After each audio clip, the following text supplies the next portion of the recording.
Right. Shalom, shalom, Shabbat shalom. First and foremost, I want to start by giving all praise, honor, and glory unto the Heavenly Father, the Most High, our Creator and our power, who the world ignorantly calls God. His name is Yahweh, in the name of His only begotten Son, our Lord, our Savior, and our Deliverer, the Messiah, who the world ignorantly calls JC. His name is Yahweh Shai. Ka'alam Yahweh, Bahashem, Yahweh Shai, Bahashem, Mefakadash. Yeah, double honors. Yeah, to the elder apostles and the elder bishops of Great Millstone. Salutations, peace, blessings, and safety to the hopeful elect. And pretty much, just touching on some, well, you can call it a current event, but it's really only affecting so far. It's only affecting Nevada and a few surrounding states, right? Which is, as you can tell by the title, water shortages. All right, the waters are running dry, and how this applies to prophecy is it shows just how quickly things can and will change, and people are going to go from being comfortable, content, to being uneasy and even desperate.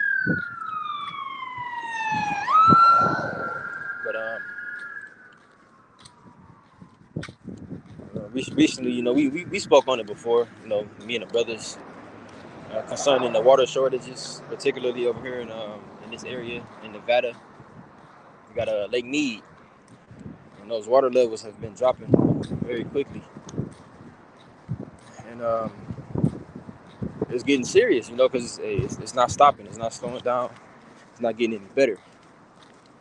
And when it comes to the government, whenever they do choose to speak on certain things, they don't always give you the full rundown. They don't always uh, speak on the full extent of whatever they're speaking on. They only speaking on it because it's getting serious and you can't ignore it. But um, our government loves to downplay what's really going on. But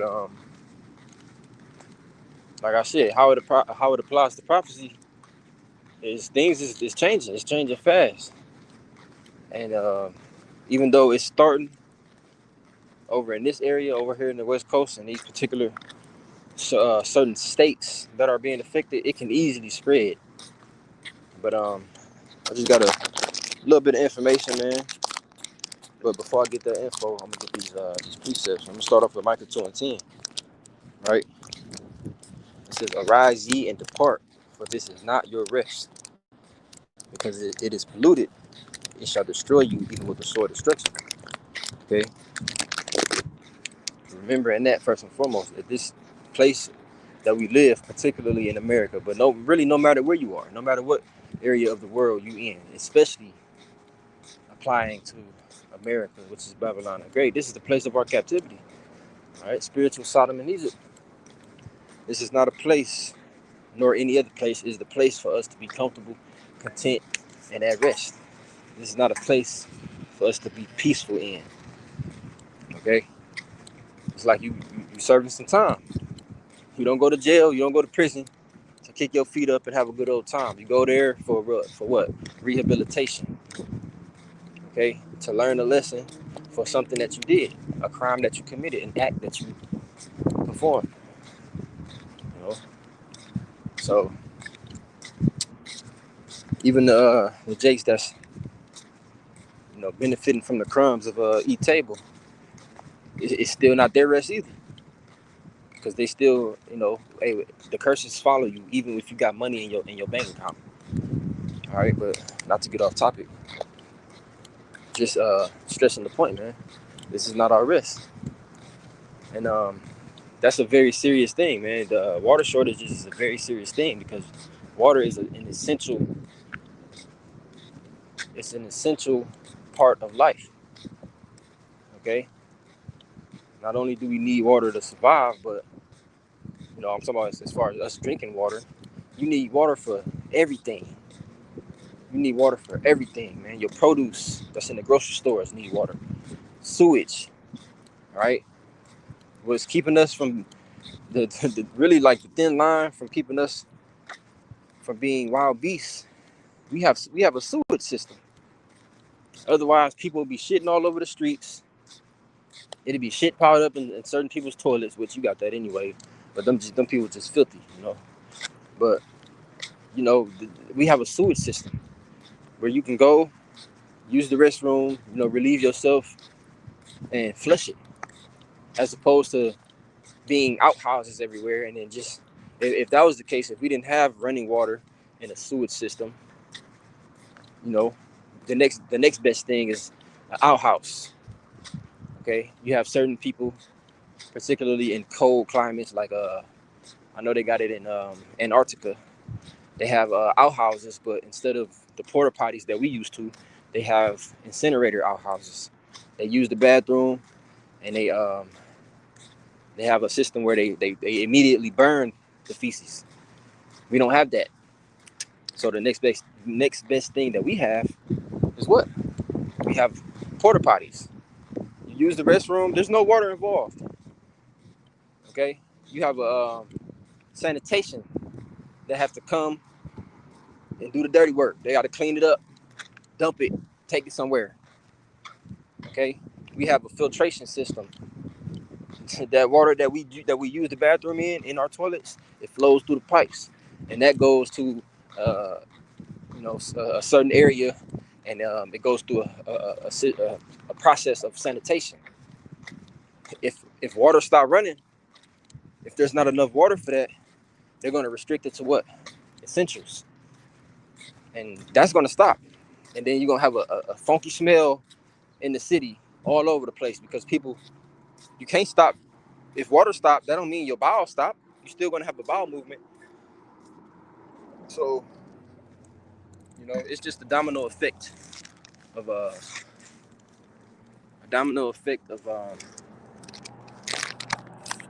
bad things happening, man. But let me get this info, right? Because I looked up what percentage of Lake Mead has depleted in the past year from today, right? And it says, they expressed it as a percentage, but it says 1 year ago today, Lake Mead's water level was at 1,054 feet, and today it's at 1,041 feet, which is a drop of 12.8 feet, right? Which that percentage is expressed as 1.2%, right? So a year ago today, Lake Mead was 1.2% more, and that might not seem like a lot, but that's a lot. It's enough to make a difference. It says elevation doesn't tell the whole story because the sides, and this is on ChatGPT, by the way. It says because the sides of Lake Mead slope inward, right? Because you got to remember this, it's a man-made lake. It's not natural. It took years to create that lake. It says the sides of Lake Mead slope inward. A relatively small drop in elevation can represent a much larger loss of water volume. Okay. Current estimates indicate that Lake Mead is only about 28 to 33% full, depending on the reporting date and methodology. All right. It says the reservoir has continued to decline through the spring and summer of 2026 due to exceptionally poor snowpack and reduced runoff into the Colorado River Basin. All right. So after that, I put to let me see. Yeah, to pretty much show how close Lake Mead is to those um, pretty much emergency thresholds, right? It says Lake Mead is approaching several critical operational thresholds, but not all thresholds have the same consequences. based on recent measurements, the lake is around like it's 1,041 feet above sea level. Okay, so Lake Mead is currently around 1,041 to 1,042 feet above sea level. And according to the studies, right, if it when it was at 1,075 feet elevation, that at that level is necessary to implement uh, federal shortage, a federal shortage declaration, right? It triggered a federal shortage declaration, which already happened. You know, they didn't, necessarily issue a national emergency or nothing like that, but pretty much it caught their attention, and moves had to start being made. I'm not exactly sure what they're doing, but they had to start acting because again, it's something that they can't ignore. Once it reaches 1,050 feet, which we already passed that, the Hoover Dam begins to lose generation efficiency. So it's not it's not as it's not as much water pressure because the water levels are lower. So you're not receiving as much generation of power. Okay. Once it reaches 1,035 feet, which we're very close to that, it says major reduction in Hoover Dam hydropower, which is around a 70% reduction in generating capacity, which is much more of a drop in power. It's just depleting power because it's depleting water levels, okay, which is less water pressure. Once it reaches 950 feet, it goes into a minimum power pool, okay?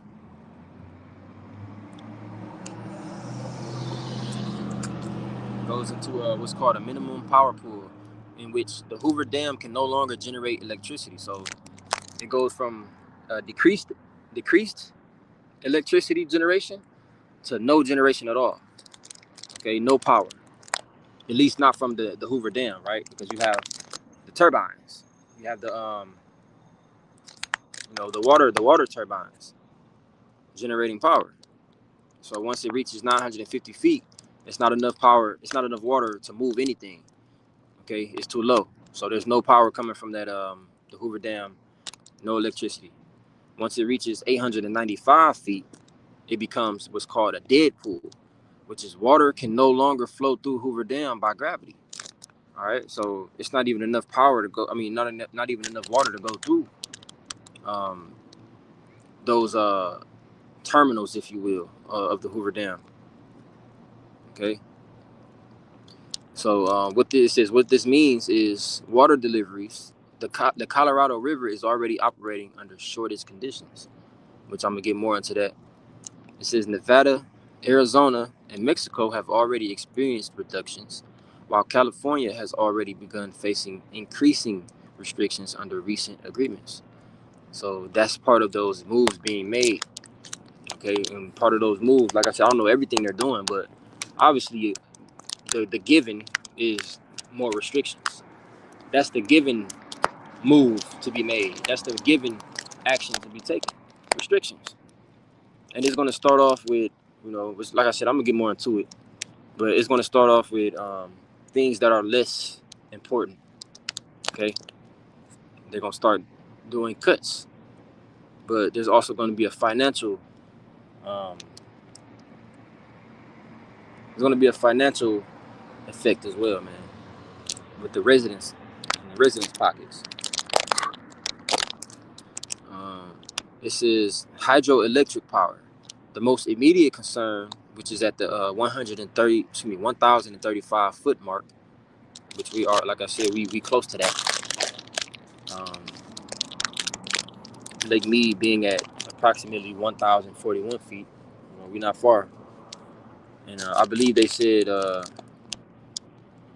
it's projected to by summer, early summer next year, it's projected to be at what did it say? It's projected to be at 1,000.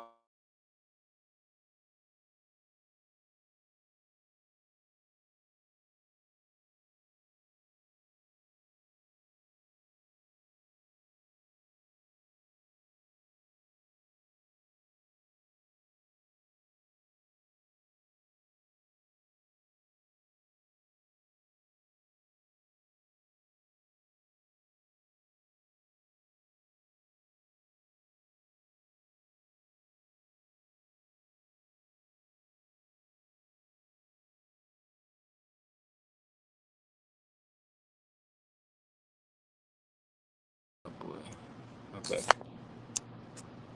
Yeah. So as I was saying, um, Lake Mead is just in case you didn't pick up on what I said. Lake Mead is projected to be or to drop from the current level, which is at 1,041.42 feet. This time next year, it's projected to be at 1,020 feet. So it's projected to continue to drop. But different factors can change that trajectory, whether it's different decisions, conservation decisions made by the government, snowback, runoff, water runoff. It can, the Lord can send some heavy rain, whatever. Um, hey, we in droughts. If it continues to be hot and no rain come at all, that can also affect water evaporating at a high rate.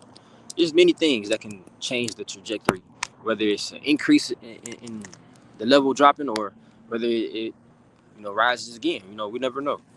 But we do know, whatever it is, the Lord is gonna make it to where it's difficult.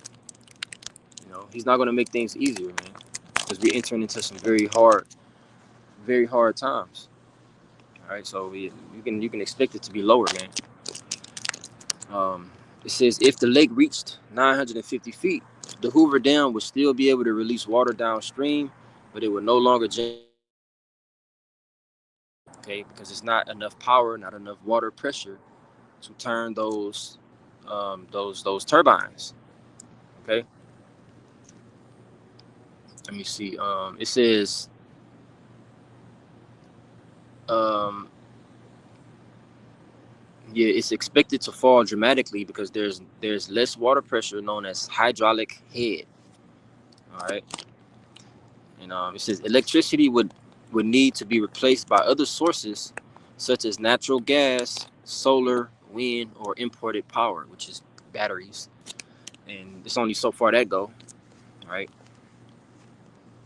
It's very convenient and it's safe and it's pretty much it was supposed to be self sufficient, right? When you have water power, because water it comes from the earth, it's already there. If you got to change that source to gas or wind, right? The wind only blows, it blow when it blow. Water is already there. It's always there. It's supposed to always be there. But the wind blow when it blow, right? Solar, you got to wait until the sun is shining. Gas it's limited. It's restricted. Imported power, batteries, you have to charge batteries. It's dangerous. It's just more. It's just more. So that's gonna cause more problems. Okay. This is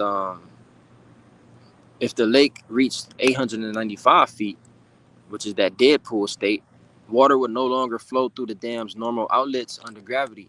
This is considered an extreme emergency scenario and would threaten water deliveries to millions of people in Nevada, Arizona, California, tribal nations, and Mexico unless extraordinary engineering measures or emergency pumping were implemented, which that's not going to happen because uh, our government is cheap. They don't have that type of funding, and they don't move that fast.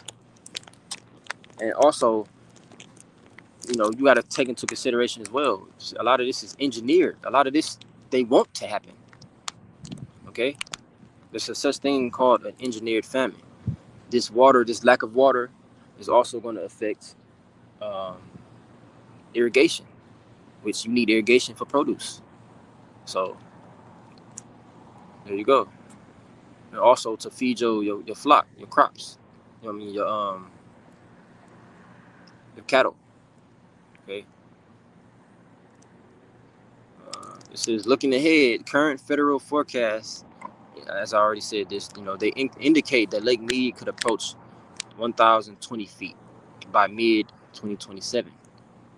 All right. Um, it says, in other words, Lake Mead is not close to losing all ability to provide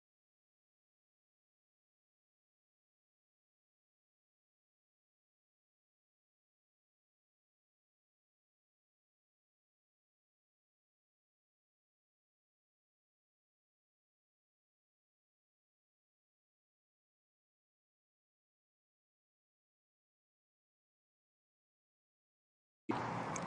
What would be the possible effects on Nevada residents if the federal government was um, to cut Nevada's what did it say? No, not Nevada, but Colorado's water supply to Nevada by 25%. What would be the effects on Nevada residents? And this is what it said. If the federal government reduced Nevada's allocation of Colorado River water by more than 25%, which they're in the talks of doing that. It's they're claiming that they're gonna decrease that water allocation to Nevada by 28%. Okay, and they're also talking about decreasing that water to Arizona by 31%, and that water to California by 12%. But yeah, we'll see, man. Because apparently Nevada don't use as much water as Arizona or California, but we'll see. It says the effects would be likely. Excuse me. The effects would likely be significant, although the severity would depend on how quickly the cuts occurred and what conservation measures were put in place. Which this which you don't have to. All you got to do is just look at how America moves in these different states. Even if it's not a federal decision, even if it's just local government or county decisions being made. Man, these people are so unorganized, so underfunded, under resourced. They don't make shit happen like that. They're not efficient in their move making. So it's not going to be restrictions on top of conservation at the same time. It's going to be a gap before things is made, right? So you're going to feel it. You're going to feel the effects.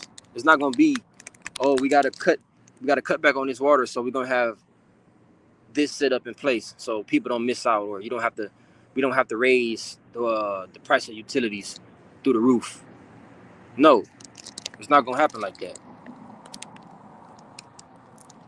It says here's how the Nevada residents could be affected. Higher water bills. Duh, that's the first thing. Okay, because the less water is available, the more of a commodity it becomes, the more expensive it's going to become. Okay, because water is a necessity, it's automatically a commodity, and the less you have of it, the more expensive it's going to become. Just like anything valuable, the less accessible it is, the more of a need for it there is, the more expensive it's going to become from those who have it. All right, water utilities will likely increase rates to fund conservation projects, which we'll see how that go. To build or expand water recycling infrastructure, which that should already be a thing in place. They shouldn't wait for something like this to happen. Wait to get into an emergency to start um, preparing for that. But there's plenty of casinos, plenty of hotels, plenty of apartment projects, plenty of communities being built. All this bullshit being built in Nevada, especially here in Las Vegas. But things of importance, things that are necessity for the people's survival. They don't give a fuck, man. They don't care about the people. As long as that money coming in, though. It says to develop alternative water supplies. Like what? It sounds good. To encourage lower consumption through tiered pricing. So what you gonna place importance on certain people of what? How are you gonna tier the people based on their income, based on their place of residency, or if you live in Blue Diamond, or if you live not Colorado, but McDonald Ranch, which is a rich area out here in Las Vegas. If you live out there, you're more important. But if you live in North Las Vegas, if you live on the west side, if you live in the slums, you're less important. So you're gonna have to pay more. It's gonna be interesting to see how they do that. Households with high outdoor water use would probably see the largest increases. Yeah, okay, it sounds good. Just like Trump decided to take away the taxes from the rich, from the millionaires, just like millionaires pay a smaller percentage in taxes, and billionaires even an even smaller percentage in taxes, but the working class pay the largest percentage in taxes, just like that. Oh yeah, okay. Number two, stricter water restrictions. The Southern Nevada Water Authority could impose stricter rules, such as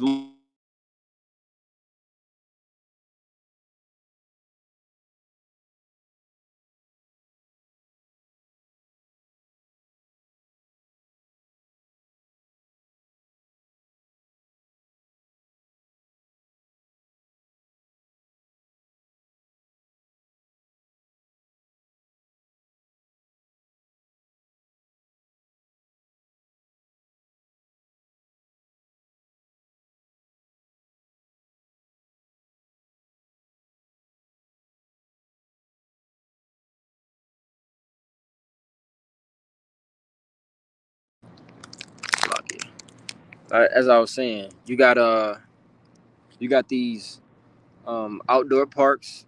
You know, you have these public pools. Kids like to go to the park, man. They like to get in the water. You know, they get some certain parks. They got the outdoor, the little sprinklers, the water park area. That shit gonna get cut off. You have these super non-essential, um, big nice yards. These certain people, they got these big yards with special fountains in the middle, or they have a certain irrigation system that waters their nice super green grass. They might cut that off, you know, because it's not essential. Just to have a nice yard, that's not a necessity. It's just a luxury. So they're gonna cut that shit off. Okay.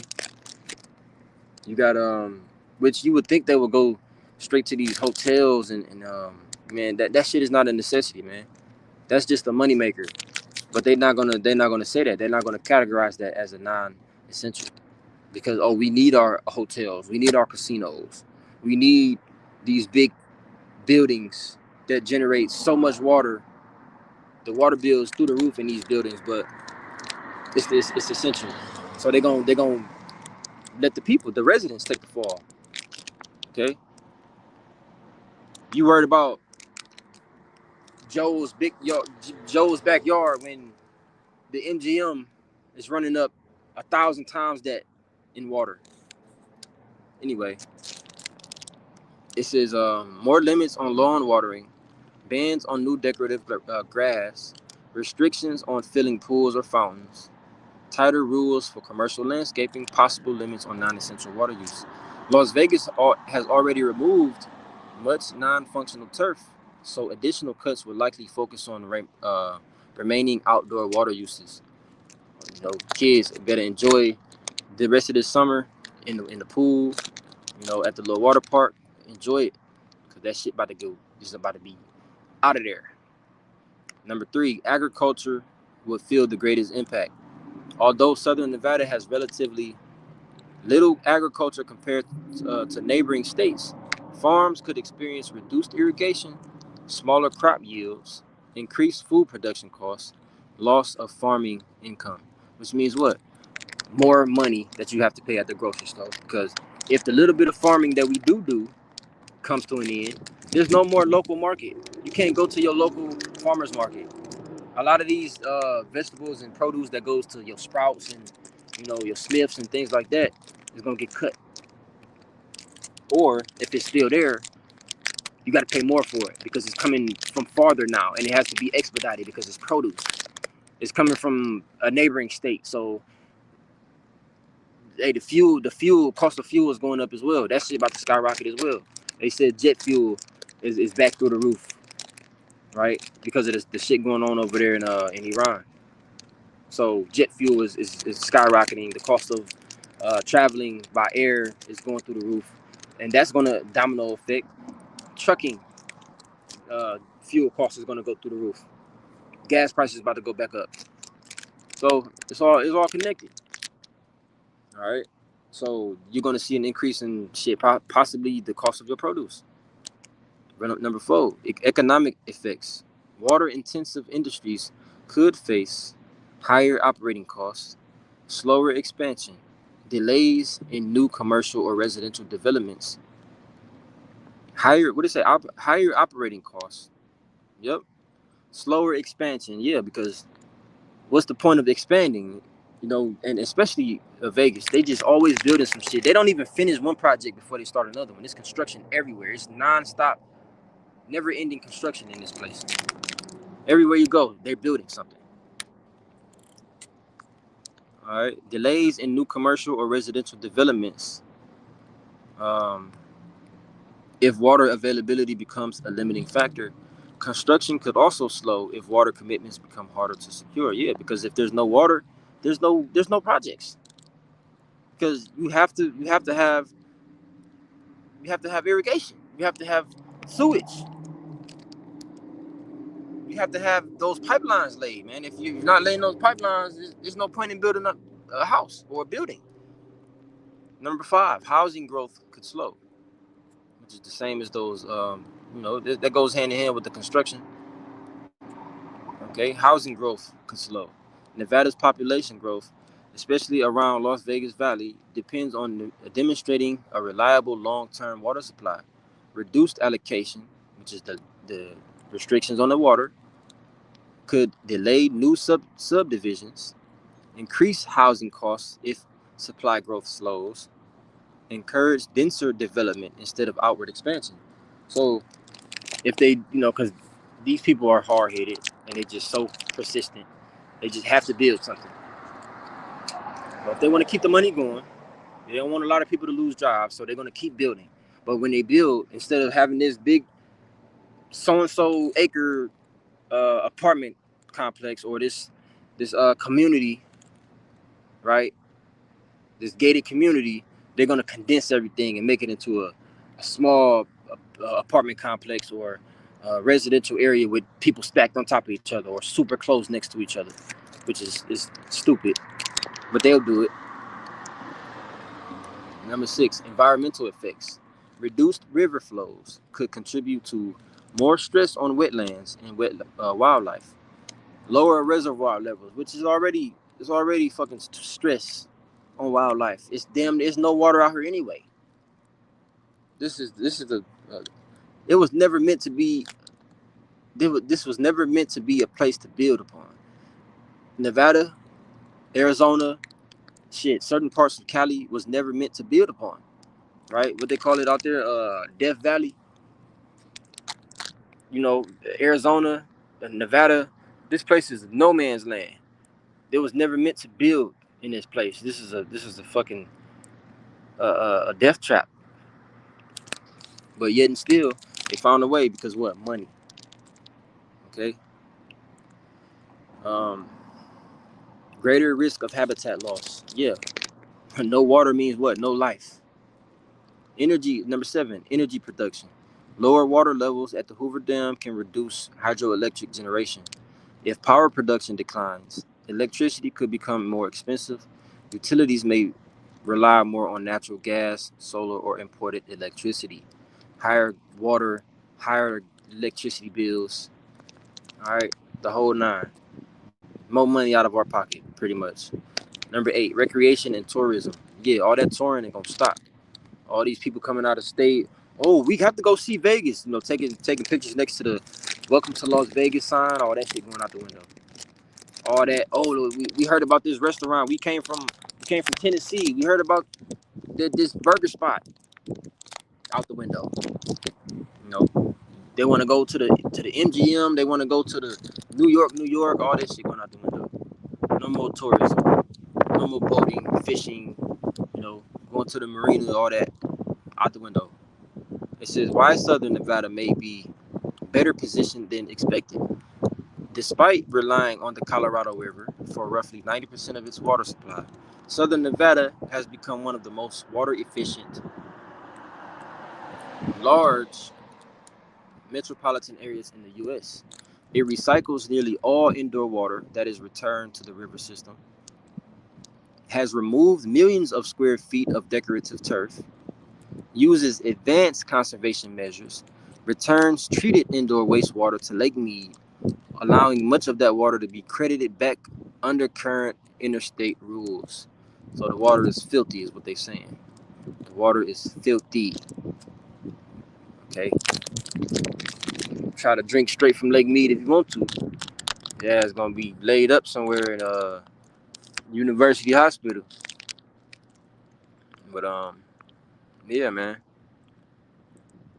And it's all many brothers have I'm not gonna say many brothers. A brother, that brother Banyaka he already I never been to Lake Mead myself, but he been out there along with the other brothers, and they already said they noticed the difference, man, of how low it is. The water's filthy. It's tainted. Can't fish there. It's all bad, right? It says I'm gonna continue on and finish this off. Because of these measures, Nevada uses a relatively small share of the Colorado River compared with states like California and Arizona, but we still use it. If the cut exceeds 25%, right, which they're planning on doing that, a reduction larger than 25% would likely require a combination of much stricter conservation rules, higher water prices, greater investment in recycling and efficiency, reduced growth in new developments, potential negotiations or legal disputes among the 7 Colorado River Basin states over water rights. Who you think gonna get the who you think gonna get the what's the word, precedent? Who you think gonna get the most, man? Cali. Now, yeah, you got Las Vegas, but Las Vegas is small compared to all of the big places over there in Cali, man. Okay, Arizona is a major place as well. But yeah, man. It says for most residents, the first noticeable effects will probably be higher water bills, tighter outdoor water restrictions, and limits on future growth, rather than immediate shortages of drinking water. However, if cuts become much deeper or persist for many years without offsetting measures, the broader economic and environmental impacts would become increasingly significant, which is not far fetched. And just because they have these projections and these estimates, don't mean it's gonna play out like that. It can go way faster, way lower than they expect. All right. There's many devices in man's heart, but the counsel of the Lord that shall stand. The Lord can make it to where you wake up one day and that shit decreased another 12 feet overnight rather than over a year. Because like I read earlier, it decreased 12 feet over the course of a year. The Lord can make that happen in a day or a week. And then what? Then what your projection is gonna mean? Nothing. But yeah, like they just stressing the point, man. You can't get too comfortable in this place, man, because the Lord is gonna make things happen very quickly, and it's gonna affect the people. I'm gonna end off with a scripture, 2 Ezra 6:22. And suddenly shall the sown places appear unsown, the full storehouses shall suddenly be found empty. Again, this applies because you need water for produce, you need water for food, okay, and that's gonna play a part in famine. Lack of water is a lack of life. Okay, not only your produce but the meat. You may think, well, only produce need water. Well, no, but your cow, your pig that you eat, even though you ain't supposed to be eating it, the pig need water too. Okay, your lamb that you like to eat, that need water. Those chickens, they drink water too. Okay. Verse 23, and the trumpet shall give a sound, which when every man heareth, they shall be suddenly afraid. At that time shall friends fight one against another like enemies, and the earth shall stand in fear with those that dwell therein, which, the scriptures also speak about, houses being spoiled for the lack of bread and for great tribulation. So that's again going back into the famine. All right, people gonna be it's gonna be a dog eat dog, survival of the fittest type of scenario. All right, and it you know it sounds like an exaggeration, but these small things happening can lead to that, and it can happen fast, man. It can make your head spin the way the Lord move.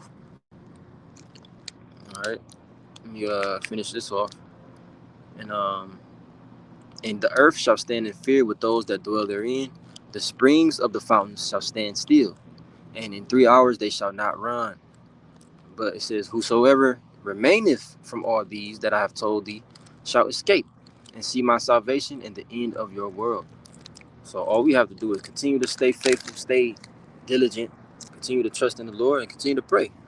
Pray for stability, pray for guidance, pray for protection, provision, you know, pray for more faith. And continue to hold fast and watch, man. Just continue to watch everything that's going on, paying attention, measuring the time diligently in itself, and seeking the Lord, man. Okay, repenting. Lord willing, I pray this was edifying and informative. And with that, I'm gonna give all praise, honor, and glory to Yahweh, by Hashem Yahushua, by Hashem Chakodash. Double honors to the elder apostles and the elder bishops, Great Millstone. Salutations, peace, blessings, and safety to the hopeful elect. DTA, your Bible, all come out, Charlotte. Until next time, Shalom. Shabbat Shalom.